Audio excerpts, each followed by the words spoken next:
नमस्कार, मैं Vijaypal class 12th के चैप्टर 3 के पार्ट 4 में आपका स्वागत करता हूं। अब तक इस चैप्टर में हम 3 वीडियो बना चुके हैं। ये चौथा वीडियो है।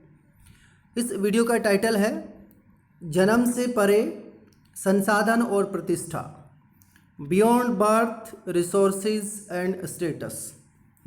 इस वीडियो में जो मेन पॉइंट्स डिस्कस हैं वो है इंट्रोडक्शन, परिचय, जिसमें हम बात करेंगे कि रिसोर्सेज के मामले में, संसाधनों के मामले में किस किस प्रकार के अधिकार हैं वो सब जानेंगे। दूसरा जो पॉइंट है वो है संपत्ति पर स्त्री और पुरुष के भिन्न अधिकार, जेंडर्ड एक्सेस टू प्रॉपर्टी, यानी कि जेंडर के बेस पे स्त्री और पुरुषों के बीच पे किस प्रकार के अधिकार हैं वो जानना है। तीसरा जो पॉइंट डिस्कस करना है वो वर्ण और संपत्ति के अधिकार, वर्णास एंड एक्सेस टू प्रॉपर्टी। वर्ण के आधार पे संपत्ति के क्या अधिकार हैं। इससे पहले हम जेंडर के बेस पे ऊपर बात किए थे, ये वर्ण के बेस पे हैं। और अगला जो पॉइंट है वो है एक वैकल्पिक सामाजिक रूपरेखा, संपत्ति में भागीदारी, and alternative social scenario sharing wealth. मतलब इन दोनों बेसिस के अलावा और क्या विकल्प है वो हमें जानना है। और अगला पॉइंट है वो है सामाजिक विषमताओं की व्याख्या, एक सामाजिक अनुबंध, explaining social differences a social contract, यानी कि समाज में जो संपत्ति है या दूसरे संसाधन हैं उसके बारे में सोशल कॉन्ट्रैक्ट की क्या थ्योरी है। और लास्ट में कंक्लूजन या मूल्यांकन, ओवरव्यू जानना है पूरे वीडियो का कि इसमें हमने क्या डिस्कस किया है। तो इंट्रोडक्शन से शुरू करते हैं।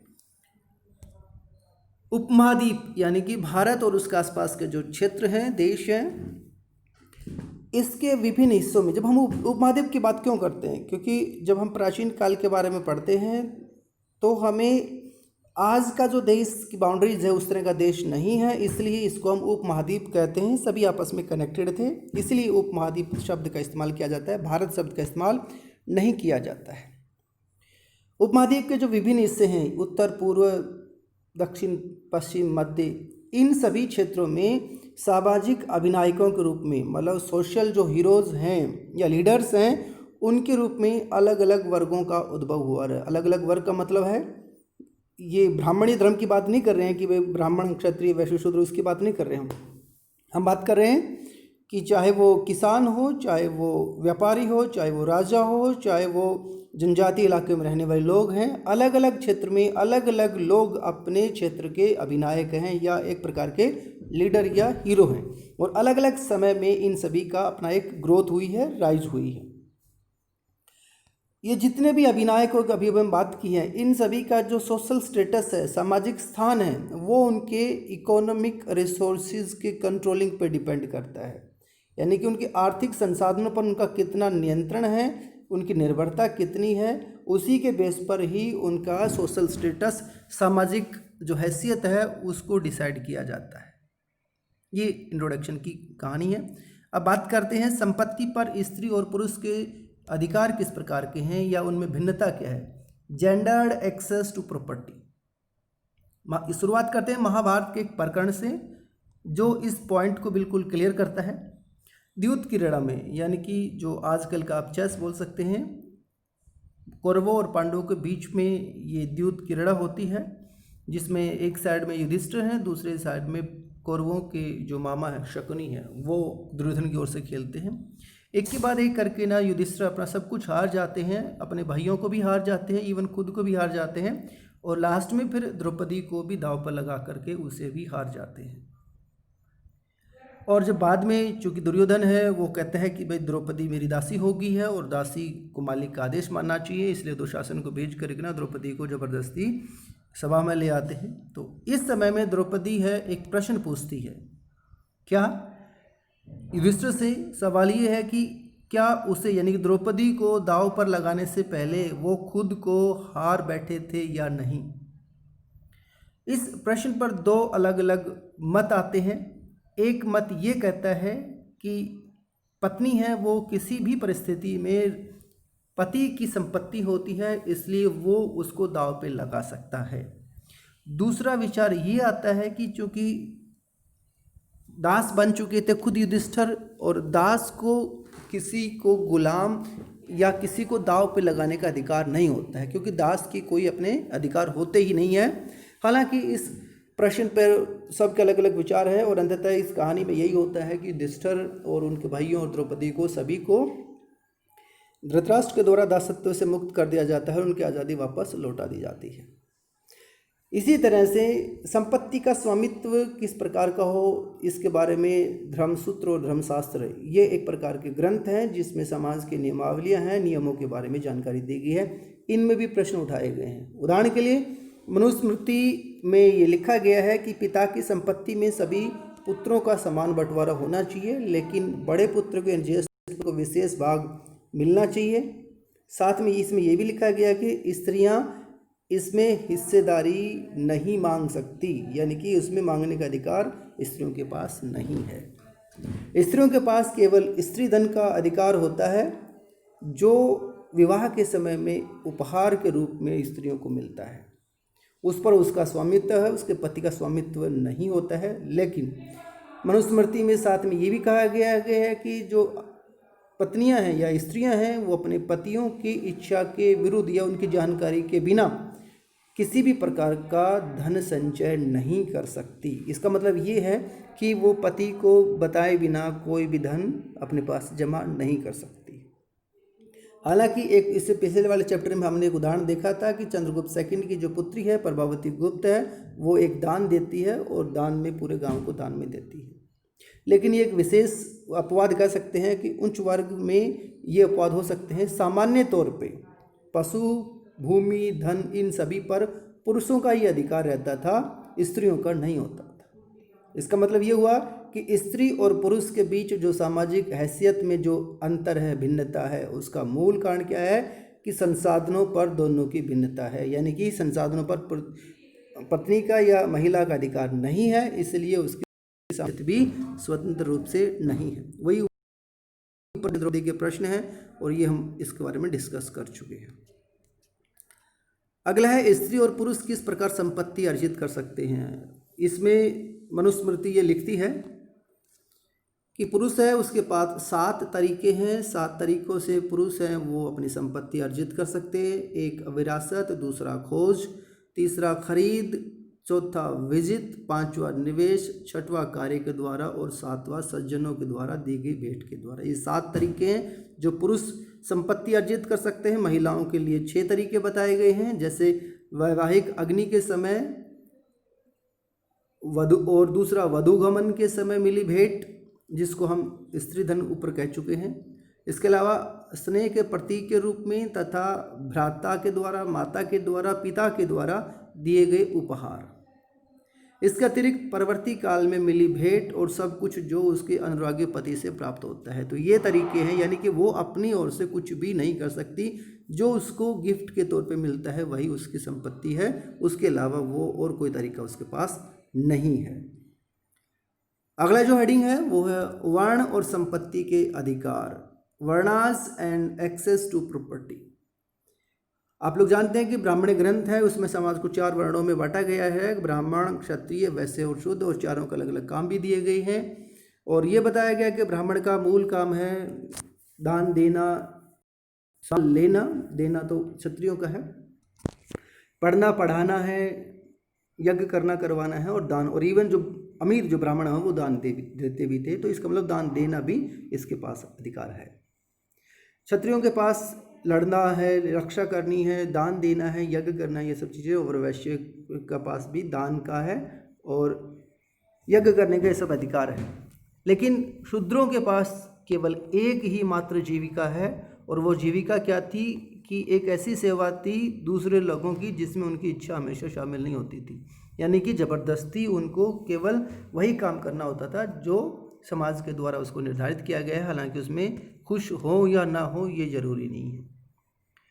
ऊपर के तीनों के जो वर्णों की जो सामाजिक हैसियत है वो उनके संसाधनों पर निर्भर करती है। तो सीधी सी बात है, ब्राह्मण सबसे ऊपर है, और राजा की आर्थिक स्थिति दोनों की अच्छी है और इनकी हमेशा स्थिति अच्छी रही है। हालांकि यदा कदा जो गरीब ब्राह्मण है उसका भी वर्णन मिलता है, जैसे सुदामा के बारे में कभी आ जाता है। लेकिन ब्राह्मण ग्रंथों के अलावा और जो ग्रंथ हैं, जो विशेष करके ना प्रारंभिक बौद्ध जो धर्म के ग्रंथ हैं, वो इस वर्ण व्यवस्था की आलोचना करते हैं। ये ग्रंथ का कहना है, ब्राह्मण जो ग्रंथ हैं इसके विरुद्ध जो बौद्ध धर्म के ग्रंथ हैं उनका कहना है कि समाज में भेद मिलता है या विषमता तो है, लेकिन ये विषमता न तो नैसर्गिक है, मतलब ना तो ये नेचुरल है और ना ही ये परमानेंट है, ना ही स्थायी है। इसका मतलब क्या हुआ कि बौद्धों ने जन्म के आधार पर सामाजिक जो प्रतिष्ठा है, सामाजिक हैसियत है, उसको अस्वीकार कर दिया है। इसके बारे में इनका क्या कहना है, एक वैकल्पिक सामाजिक रूपरेखा, संपत्ति में भागीदारी, एक विकल्प के तौर पे बौद्ध ग्रंथों में हमें इस बारे में जानकारी मिलती है। An alternative social scenario and sharing wealth, संपत्ति के आधार पर सामाजिक प्रतिष्ठा है, ये हम ब्राह्मण ग्रंथों में पढ़ चुके हैं। लेकिन इसके अलावा दूसरा जो तरीका है वो भी हम देखते हैं क्या है, एक धनाढ़ शूद्र। इसमें बोला गया है, हमने देखा है कि ब्राह्मण ग्रंथ ये कहते हैं कि जो शूद्र है वो कभी धनी नहीं हो सकते क्योंकि उसका काम सिर्फ सेवा करना है।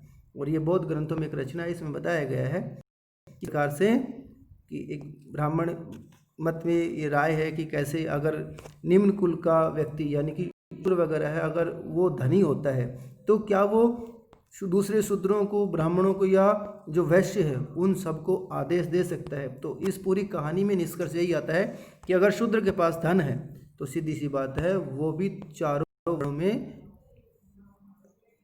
से ही अपने आप को सुपीरियर घोषित कर सकता है। यानी कि जो वर्ण व्यवस्था है वो जन्म के आधार पर नहीं है बल्कि कर्म के आधार पर है। और अगर कोई कर्म करके अपने आप को धनी बना लेता है तो वो सीधी सी बात है दूसरे जो ग्रुप है उन पर भी अपना हुकूमत या उन पर आदेश दे सकता है। ब्राह्मण ग्रंथ में इस तरह की जो अप्रोच है वो नहीं मानी जाती है। यहाँ एक और हम बात करते हैं कि दक्षिण भारत में तमिल जो क्षेत्र है उसके बारे में, वहाँ पे स्थिति ये है कि जो दानशील आदमी होता था, व्यक्ति होता था, उसका सम्मान किया जाता था, और जो कृपण या कंजूस होता था या जो अपने लिए संपत्ति संग्रह करते थे उसको घृणा का पात्र माना जाता था।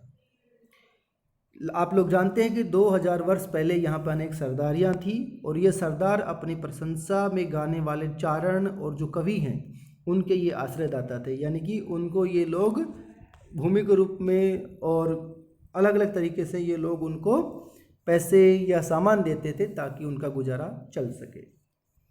तमिल रचनाओं से हमें पता चलता है कि जो धनी व्यक्ति हैं और निर्धन है इनके बीच में समता है, लेकिन जिन लोगों का संसाधनों पर नियंत्रण है यानी कि जो लोग अमीर है उनसे ये अपेक्षा की जाती थी कि वो मिल कर के उसका उपयोग करेंगे, यानी कि केवल अकेले इनका इस्तेमाल नहीं करेंगे, दूसरों के साथ उसको बांट करके न इस्तेमाल करेंगे। यानी कि एक ऑल्टरनेटिव ये है कि जो ब्राह्मणीय जो ग्रंथ कहते हैं कि शूद्र है उनके पास आजीविका केवल सेवा करने वाली है और कोई ऑप्शन ही नहीं है, ब्राह्मण ग्रंथ या जो तमिल ग्रंथ है वो इस तरह के ऑप्शन देते हैं या इस प्रकार की स्पष्टीकरण देते हैं, अल्टरनेट देते हैं कि समाज में हम मिल बांट कर भी और एक दूसरे की हेल्प कर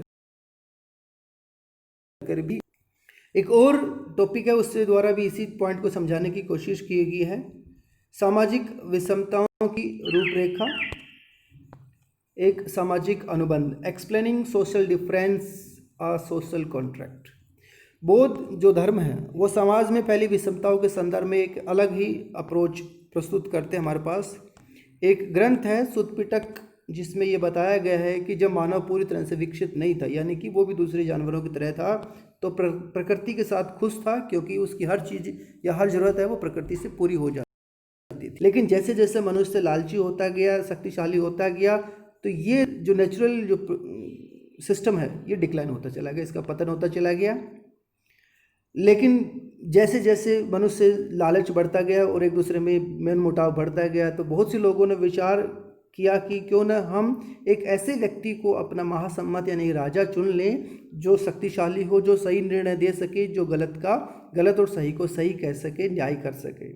और ऐसे व्यक्ति को हम महासम्मत कहेंगे क्योंकि सर्वसम्मति से उसको चुना जाएगा और उसके बदले में हम चावल का अंश देंगे। इसका मतलब जो कुछ भी हम काम करते हैं उसका एक हिस्सा राजा को देंगे जो कर के रूप में राजा के पास है, यानी कि जो कर राजा को मिलेगा वो एक प्रकार से राजा जो दूसरे लोगों के लिए काम करेगा उसके सेवाओं के वो बदले में होगा।